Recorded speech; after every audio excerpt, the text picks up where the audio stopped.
आपने हम जर्नलिस्ट को समझ के क्या रखा है? पिछले 6 महीने से मैं आपके घर और ऑफिस के चक्कर काट रही हूँ और आप है जो एक इंटरव्यू के लिए थोड़ा वक्त भी नहीं दे सकते। क्या समझते हैं आप अपने आप को? मैं वो नहीं हूँ जो आप समझ रही हैं। मैं ठीक समझ रही हूँ। जानती हूँ आज भी आप मुझे टालने के लिए एक नया बहाना बना रहे, मगर मैं भी तय करके आई हूँ कि आज आपका इंटरव्यू लिए बगैर मैं नहीं जाऊंगी। बोलिए। देखिए, मैं देखने नहीं, पूछने और सुनने के लिए आई हूँ। पहले ये बताइए कि आपने अपने बिजनेस की शुरुआत कब, कैसे और किन हालातों में की? क्या अभी भी इस उम्र में आपका वही जोश, वही उमंग है? उम्र 50 को पार कर चुकी है, मगर दिल अभी भी जवान है। सीने में प्यार का तूफान है, माशाल्लाह। वैसे तो आप भी जवान हैं। Shut up! मैं यहाँ इंटरव्यू लेने आई हूँ, तुम्हारी घटिया और गंदी शायरी सुनने नहीं आई। शर्म आनी चाहिए तुम्हें। शर्म तो बहुत आती है, लेकिन जब कोई जवान लड़की सामने आ जाती है तो अपने आप चली जाती है। ए मिस्टर, सॉरी, आप बिजनेस के बारे में पूछ रही थी तो मैं आपको बता देता। मैं घाटे का सौदा कभी नहीं करता। एक नंबर का मुनाफाखोर हूँ। I mean, लेन देन के मामले में एकदम साफ है। इस तरफ से लेता हूँ तो उस तरफ से दे भी देता हूँ। जैसे बस कीजिए, मैं सब समझ गई। तो फिर छोड़ दीजिए ना 2 टके की नौकरी और ज्वाइन कर लीजिए हमारी कंपनी। मैं तुम्हें अपनी पर्सनल सेक्रेटरी बना दूंगा और तनख्वाह भी डबल कर दूंगा। मैं बहुत अच्छा आदमी हूँ। वैसे क्या ख्याल है मेरे बारे में? एक नंबर के लुच्चे लफंगे आदमी हो तुम। मैं तुम्हें और तुम्हारी नियतों को जान चुकी हूँ। अब तुम इंतजार करो हमारे इश्यू का, जिसमें तुम्हारे काले कारनामों की दास्तां छपेगी। Good bye. नहीं, अरे सुनिए। ओह माय गॉड, क्या समझता अपने आप को? एक्सपोज कर दूंगी मैं उसे। सॉरी। ओह, तो आप इस घटिया सेठ के यहाँ काम करते हैं, ड्राइवर होंगे शायद।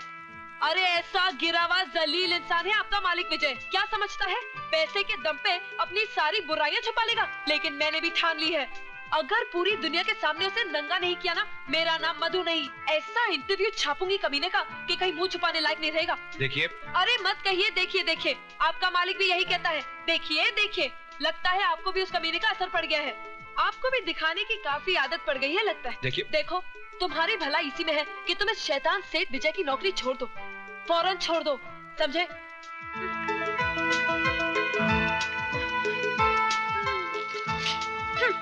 दे देना उसे।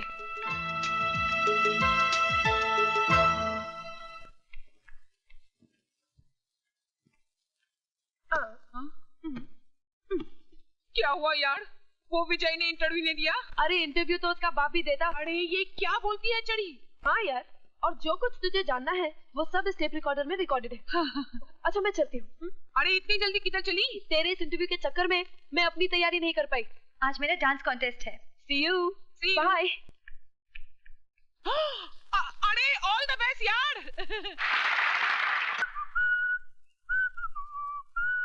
तेरी जुल्फों के पेचो खम तेरी जिंदगी से कम नहीं, जितनी सवारी है उतनी उलझती चली जाती है। किसकी जिंदगी उलझती जा रही है मामा? तेरी जिंदगी भांजे। अपनी जुल्फों के बारे में नहीं, अपनी जिंदगी के बारे में, अपने कल के बारे में सोच। अरे क्या हुआ है मेरी जिंदगी को? फर्स्ट क्लास तो है।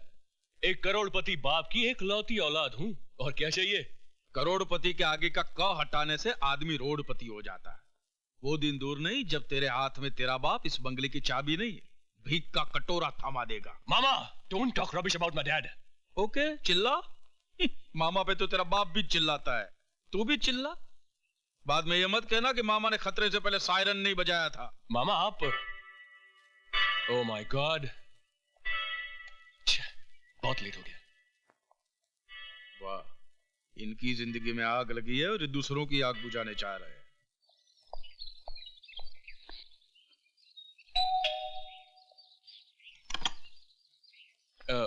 मधु जी? अरे नहीं नहीं, मैं मधु नहीं हूँ, मैं तो अनु हूँ, अनीता। अनीता पोड़मल धोड़मल झपटमल घिसवानी, मधु की फास्ट फ्रेंड। अरे तुम बाहर क्यों खड़ा है साईं? अंदर आओ ना। अच्छा अच्छा अच्छा अच्छा अच्छा अच्छा। अरे बैठो ना बाबा। क्या लेगा? रगड़ा, patties, pakora, papad? No thanks. अच्छा ठंडे में क्या लेगा? Orange, Limca, gold spot, ice cream, tutti frutti? जी नहीं, कुछ नहीं, शुक्रिया। कुछ नहीं?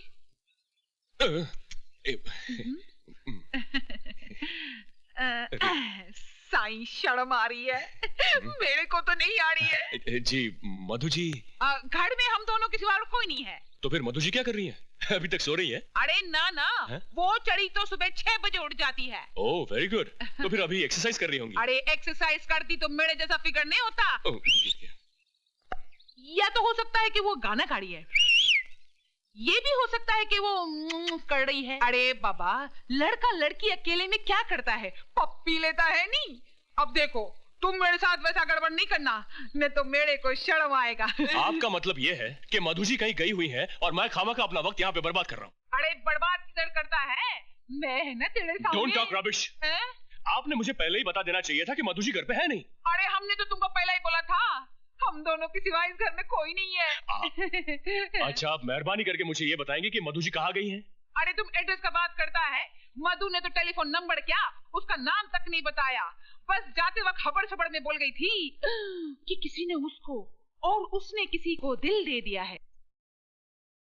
May I come in? Yes come इन।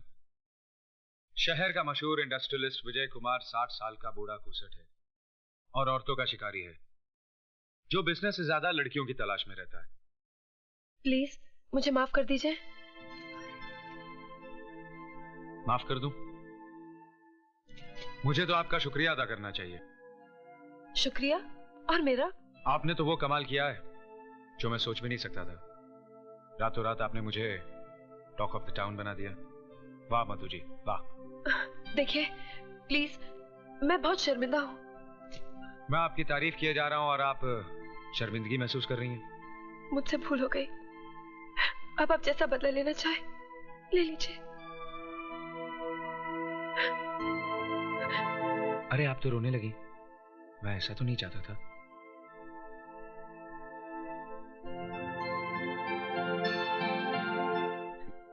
ये मेरे लिए अनमोल मोती है, इन्हें यूज आया ना कीजिए। आप ही ने तो मुझे रुलाया था। तो बताइए, हंसाने के लिए क्या करना होगा? जो कुछ हुआ उसे भूल जाइए। अखबार में छपी हुई बात गलत थी। सभी कुछ तो गलत नहीं था, कुछ बातें सच भी थी। वो क्या? वो ये कि विजय कुमार बिजनेस से ज्यादा लड़कियों की तलाश में रहता है। लड़कियों की तो नहीं, हाँ एक लड़की की तलाश में जरूर है, जो बिल्कुल मेरे ख्वाबों ख्यालों जैसी हो। इस हादसे ने मेरी इस चाहत को मेरे सामने लाकर खड़ा कर दिया है। आपके सामने तो मैं हूं। क्या आप मेरी चाहत नहीं हो सकती? आपका मतलब मैं?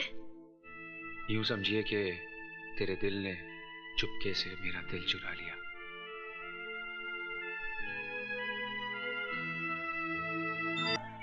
पांजे, नथुने फुलाने से कुछ नहीं होगा। ये साला वही है जो तुम्हारी मलाई भरी प्लेट को तुम्हारे सामने से ही लेके जा रहा है।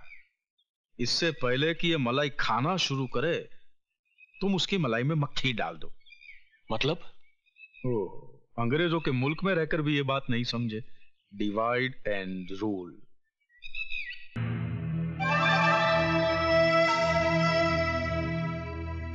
पहली जीत मुबारक हो मिस्टर राजा। साथ ही एक नसीहत भी सुन लीजिए। जीत की खुशी जाहिर करना अच्छी बात है, लेकिन मगरूर होना मुनासिब नहीं।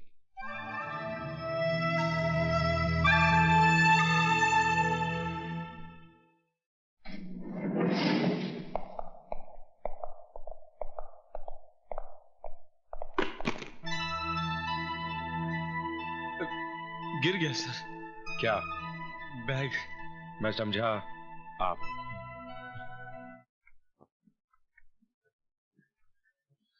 अरे ऐसे क्या देख रही हो? भारत सरकार के असली नोट है। ये रुपए क्या विजय बाबू ने दिए हैं? अरे छोड़ो विजय बाबू को, वो कितने रुपए देंगे? ये तो राजा बाबू हैं, जिन्होंने कांच के ढेर में से मुझ जैसे हीरे को पहचान लिया और मेरी कीमत लगा दी। कीमत नहीं लगाई, उन्होंने बल्कि कुत्ते के सामने रोटी फेंकी है। लक्ष्मी, चीखो मत। ये पकड़ो, इधर आओ। ये देखो। ये सब किसने दिया? विजय बाबू ने। विजय बाबू ने? हाँ, और कहा है कि सीमा की शादी में किसी तरह की कोई कमी नहीं होनी चाहिए। हे भगवान, ये मैंने क्या कर डाला? खुदगर्जी में अंधे होकर तुमने सिर्फ अपना ईमान ही नहीं बेचा, बल्कि विजय बाबू जैसे देवता के साथ विश्वासघात भी किया है। नहीं। तुम मक्कार हो, पापी हो, तुम पापी हो, तुम मक्कार हो।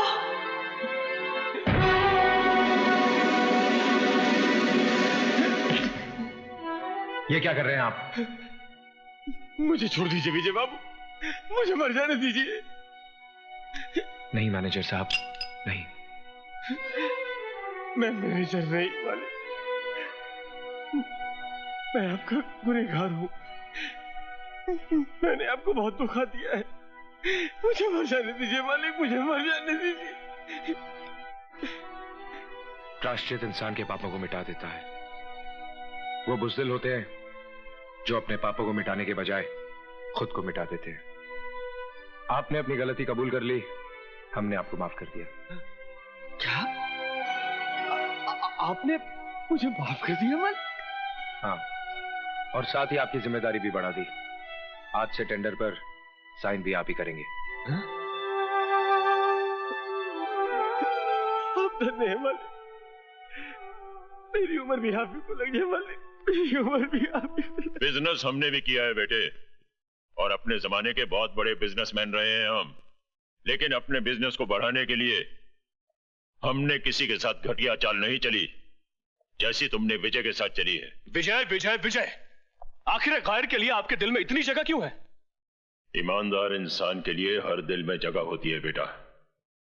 अगर तुम भी विजय की तरह कामयाबी हासिल करना चाहते हो तो जाओ और ईमानदारी के साथ सारे टेंडर्स विजय के नाम ट्रांसफर कर दो। ये होश में आए तो इसे कह देना कि मैंने इसकी जिंदगी को मौत का लिबास इसलिए नहीं पहनाया क्योंकि इस घर में रहने वाले के बहुत से एहसान है मुझ पर। दोबारा अगर इसने मेरे बीते हुए कल में झांकने की कोशिश की तो इसे आने वाला कल देखना नसीब नहीं होगा। राजा, मेरा बेटा राजा, राजा क्या हो गया इसे?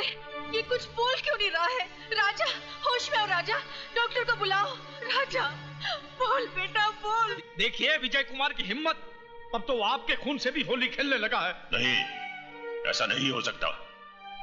इसमें जरूर राजा की कोई गलती होगी। विजय कुमार को मैं अच्छी तरह से जानता हूं। आप विजय को कितना जानते हैं आज मैं ये जानकर रहूंगी।